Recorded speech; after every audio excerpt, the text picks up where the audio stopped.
उसके बाद question number 6। तो क्वेश्चन नंबर 6 में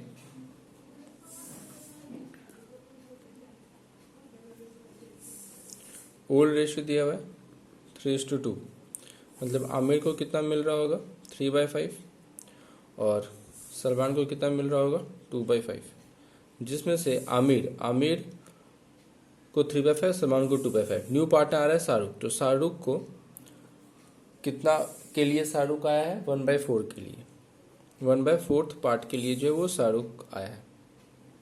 अब मेरे को बोला है कि आमिर और सलमान के बीच का जो न्यू रेशियो होगा वो 2:1 होगा, ठीक है, वो इन दोनों के बीच का रेशियो जो है वो 2:1 होगा, ऐसा बोल दिया। तो हम लोग पहले रिमेनिंग पार्ट निकाल लेते हैं। रिमेनिंग पार्ट याद है, तो टोटल प्रॉफिट 1 होता है, तो 1 में से 1/4 तो शाहरुख को मिलेगा, तो बचेगा कितना 3/4। तो 3/4 को न्यू रेशियो में बांटो 2:1 में, मेरे को क्वेश्चन बोल दिया इसलिए, ठीक है। तो आमिर गेट्स 3/4 इंटू 2/3 6/12 और सलमान गेट्स 3/4 इंटू 1/3, तो कितना होगा 3/12। ये सलमान का आ गया। और शाहरुख को तो पता है, ये शाहरुख 1/4 के लिए आया था, मतलब न्यू रेशियो कितना हो गया 6/12, इसका कितना होगा 3/12 और ये आया था 1/4 के लिए। तो हमको नीचे 12 चाहिए, तो इंटू या फिर डिनोमिनेटर 12 है तो तुम 12 सबके साथ इंटू कर सकते हैं, तो इंटू 12 करे तो 4 3 12। तो न्यू रेशियो कितना हो गया 6:3:3। अब मेरे को बोल रहा है सैक्रिफाइसिंग रेशियो निकालने के लिए, इसको अगर हम काट सकते हैं, सब कट रहा है 3 2 6 1 और ये 1, सैक्रिफाइसिंग रेशियो। तो सैक्रिफाइसिंग रेशियो होता है old ratio minus new ratio. तो ओल्ड रेशियो देखो इसमें कितना मिल रहा है, ओल्ड रेशियो कितना था 3/5, ए को कितना मिल रहा था 3/5, आमिर को 3/5, शाहरुख को 2/5। तो सैक्रिफाइसिंग रेशियो ए आमिर का पहले उसको मिलता था 3/5 और अब कितना मिल रहा है 2 1 1, मतलब 4 हो गया, 2 3 4, तो अभी कितना मिल रहा है उसको 2/4। एलसीएम लो 20, तो 5 4 20, तो इंटू होगा 4 4 3 12 माइनस 4 5 तो इंटू 5, तो यह हो गया 10, तो कितना हो गया 2/20। वैसे ही सलमान का, तो सलमान को पहले मिल रहा था 2/5 और न्यू रेशियो में कितना मिल रहा है 1/4, तो 20 5 4 20, तो 4 2 8 माइनस 5, तो ये हो गया 3/20। तो सैक्रिफाइसिंग रेशियो कितना हो गया 2:3। सैक्रिफाइसिंग रेशियो कितना हो गया इसका 2 और इसका 3, ठीक है। ये हो गया क्वेश्चन नंबर 6। इसके बाद क्वेश्चन नंबर 8। तो question number 8, John, Jani and Janardhan are partners in a firm sharing profit and losses in the ratio of 5:3:2. John retire मतलब वो छोड़ के जा रहा है, ठीक है। It taken up and his shares is taken up by जनानी या जानी जो भी है, ठीक है ना, जानी एंड जनार्दन इक्वली, ठीक है। तो जॉन, जानी और जनार्दन। तो ओल्ड रेशियो 5:3:2।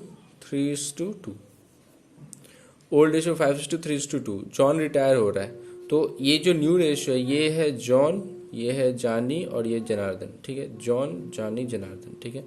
रिटायर कौन हो रहा है अपना जॉन, मतलब ये रिटायर हो गया। और बोल रहा है इसका जो पार्ट है वो ये लोग आपस में बराबर बराबर बांट लिया, ठीक है। तो जॉन का 5/10 था, जानी का 3/10 और जनार्दन का 2/10। ये जब छोड़ेगा तो इसका रेशियो ये लोग बराबर बराबर बांट रहा है, मतलब यहाँ पे क्या हो रहा है, यहाँ पे एडमिशन नहीं हो रहा है, यहाँ पे रिटायरमेंट हो रहा है, कोई छोड़ के जा रहा है। अगर कोई छोड़ के जाएगा तो इसका कितना, इसको मिल कितना रहता है 5/10, और इसका जो भी पार्ट था वो लोग इसको बराबर बराबर बांटा है, मतलब आधा आधा बांटा है। तो 5/10 का आधा कितना हो जाएगा? 5/20। तो 5/20 कौन लेगा? जानी। और 5/20 कौन लेगा? जनार्दन। तो जानी विल गेट, जानी को अब कितना मिलने लगेगा? 3/10 पहले मिलता था और अब कितना मिल रहा है? 5/20 उसको अलग से मिलेगा, आधा, जॉन का आधा। तो इसका एलसीएम लेगा तो कितना होगा? 20। 10 2 ज़ा 20, तो 3 इंटू 2 6 प्लस, अब यहाँ प्लस होगा माइनस नहीं होगा, ठीक है ना, ये लोग को मिल रहा है इसलिए। तो ये कितना होगा? 11/20। और जनार्दन का पहले 2/10 मिलता था प्लस 5/20 अलग से मिलेगा, तो कितना हो जाएगा? 30। तो 10 3 6 प्लस 20 एलसीएम, तो 5। तो इसका कितना होगा? 11/20, ठीक है। ये 4 होना चाहिए ना, ये हम 30 लिख दिए थे गलती से। तो 10 2 ज़ा 20, तो 2 इंटू 2 कितना हो गया? 4। तो 5 प्लस 4 कितना होगा? 9। मतलब न्यू रेशियो कितना हो गया? 11/20 और ये 9, तो न्यू रेशियो हो गया मेरा 11:9, ठीक है। और मेरे को बोला था गेनिंग रेशियो भी निकालने के लिए, तो गेनिंग रेशियो यहाँ पे तो इक्वल है। क्यों इक्वल है? क्योंकि दोनों को तो सेम ही मिल रहा है, सेम, उसको भी 5/20 मिला, उसको भी 5/20 मिला, तो गेनिंग रेशियो क्या होगा? 1:1 होगा, ठीक है। Gaining ratio 1:1। वैसे गेनिंग रेशियो का फॉर्मूला होता है, गेनिंग रेशियो का फॉर्मूला होता है new ratio minus old ratio, ठीक है। जैसे सैक्रिफाइस का होता है ओल्ड माइनस न्यू, वैसे गेनिंग का होता है न्यू माइनस ओल्ड, ठीक है। ये हम लोग रिटायरमेंट में करेंगे, ठीक है। तो ये हो गया क्वेश्चन नंबर 8। इसके बाद था क्वेश्चन नंबर 10। तो question number 10, pencil, rubber and brush are partners sharing profit and losses. तो ओल्ड रेशियो मेरे को दिया हुआ है, ठीक है। ओल्ड रेशियो है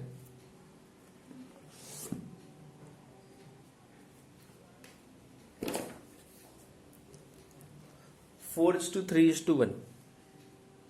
4:3:1।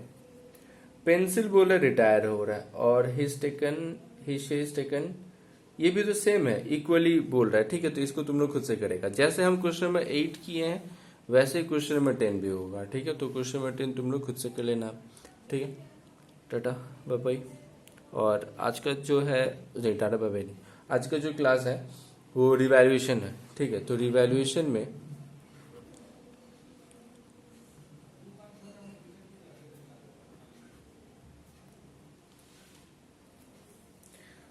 रिवैल्यूएशन अकाउंट क्या होता है ना, जैसे ये एक नॉमिनल अकाउंट है, ठीक है। तुम लोग ध्यान से समझना, रिवैल्यूएशन जो है वो एक नॉमिनल अकाउंट है, क्योंकि हम लोग यहाँ से प्रॉफिट और लॉस ऑन रिवैल्यूएशन निकालते हैं। रिवैल्यूएशन होता क्यों है? जब मान लो कोई एक पार्टनर आया या फिर कोई पार्टनर छोड़ के जा रहा है, ठीक है, कुछ भी, या फिर अगर डेथ होता है, तो जितना भी एसेट्स या फिर लायबिलिटी होता है उन लोगों को रिवैल्यू किया जाता है मार्केट वैल्यू पे, जिससे कि उस रिवैल्यूएशन पे जो भी प्रॉफिट या फिर लॉस हो, तो जो ओल्ड पार्टनर लोग था उन लोगों को ये चीज मिल जाए, जो प्रॉफिट होगा वो मिल जाना चाहिए। तो रिवैल्यूएशन एक्चुअली क्या होता है? एसेट्स का रिवैल्यूड फिगर जो होता है उससे जो मेरे को प्रॉफिट और लॉस होता है वो मेरे को रिवैल्यूएशन अकाउंट निकाल के देता है। जब हम लोग रिवैल्यूएशन अकाउंट बनाते हैं, याद रखिएगा नॉमिनल अकाउंट का गोल्डन रूल क्या था? सारा का सारा जो भी डेबिट होगा, एक्सपेंसेस और लॉसेस जो भी होता है वो सारा डेबिट होगा, और इनकम और गेन्स जो है वो सारा का सारा जो है वो क्रेडिट होता है। तो अगर मेरा फायदा लगता है तो हम लोग कहाँ लिखेंगे? Credit side. और अगर नुकसान लगता है तो हम लोग डेबिट साइड लिखेंगे। अब फायदा कैसे कैसे लग सकता है? हम बोल रहे हैं अगर कोई एसेट्स इंक्रीज कर रहा है, ठीक है, एसेट्स इंक्रीज कर रहा है, एसेट्स इंक्रीज किया मतलब मान लो मेरे पास जो लैंड था वो 1,00,000 रुपए का था, बट आज उसका मार्केट वैल्यू 1,50,000 है। तो अगर लैंड का वैल्यू बढ़ रहा है तो कहीं भी सोचो इन फ्यूचर हम लोग जब लैंड को बेचेंगे तो मेरा फायदा ही तो होगा 50,000 का, वो कभी लॉस तो नहीं होगा, तो वो बाई साइड में चल जाएगा। और 1,50,000 नहीं, जितना का फायदा होगा वो जाएगा। यहाँ पे जैसे 50,000 का फायदा होगा तो वहां पे 50,000 नहीं लिखना है, ठीक है। तो अगर एसेट्स इंक्रीज हो, बाई एसेट्स बोल के कब लिखेंगे, जब मेरा एसेट्स इंक्रीज होता है। और इंक्रीज बाई मतलब हो गया जितना से इंक्रीज हो रहा है, तुमको वो लिखना है, ठीक है ना। और कब मेरा फायदा हो सकता है, अगर मेरा लायबिलिटी घटेगा। अगर मेरा लायबिलिटी घट जाए, जैसे किसी को पैसा देना था बट अब उसको पैसा नहीं देना, तो इसका मतलब क्या हो रहा है, मेरा फायदा हुआ। तो यहां पे लायबिलिटी अगर डिक्रीज होता है तो जितना से डिक्रीज हो रहा है वो अमाउंट लिखना है। और अगर उल्टा हो, एसेट्स अगर डिक्रीज हो रहा है तो मेरा नुकसान लग जाएगा।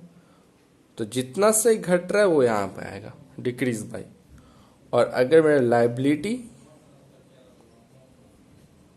इंक्रीज हो रहा है तो नुकसान लगेगा, तो यहां पे इंक्रीज बाई, जितना से घट रहा है या फिर जितना से बढ़ रहा है, ठीक है। उसके बाद बैलेंस इन फिगर, जो भी होगा फायदा नुकसान जो भी बैलेंस इन फिगर, अगर बाई साइड आता है तो वो नुकसान है और उसको बाई पार्टनर्स कैपिटल अकाउंट बोलेगा, ठीक है।